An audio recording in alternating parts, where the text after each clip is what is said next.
Okay, that's maybe gone up even higher really. We didn't start at the top of the bike, we moved down too quick. But anyway, you've got there the bars that I put on originally.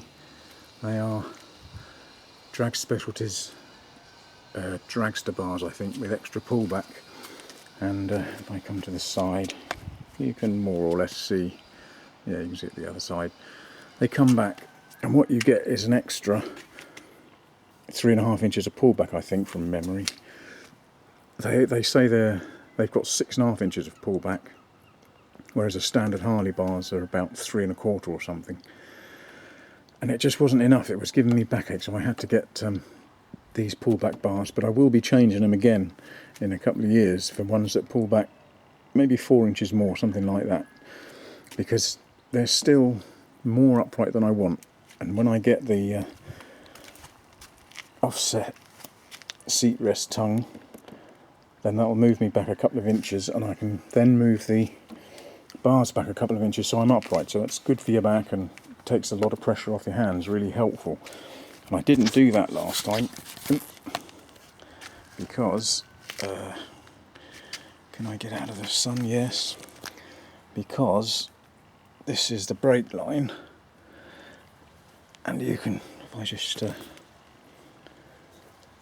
so it tracks down here to underneath, that'll be better, won't it? Tracks down here, and you can see there is nothing spare at all. And I think if I had 1 more inch of pullback on the bars, just 1 inch, the brake line wouldn't stretch enough. Couldn't pull it back anymore. I had the absolute maximum you could. And I've been warned off changing the brakes and faffing about because they're ABS and it's expensive, but on the forums, Leeds 883 said he changed his lines for about 100 quid, top and bottom. But this, you can't just change the top one because they're connected and they're fixed. You can't change half a line, you've got to change it all the way down. So it's an expensive job, so I never did it. But that's why these bars are only 6 inches of pullback when I could do with, I don't know, possibly 10 or 12 even.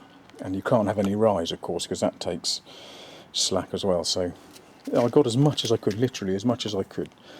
There might be an inch in the throttle and the clutch, but there certainly isn't in the brakes. So that was as much as I could get. I like the bars, they're really, really good, and they are pretty comfy. But with my back I could do with a little bit more pullback, but otherwise they're good bars. Drag Specialties, I think they're just called Dragster bars, but they're really good. And crazy expensive again, 110 quid or something stupid they were. But I just couldn't get any completely flat bars that pulled back as much as possible. So I just had to pay the ferryman, which is the story of a Harley owner's life, I think.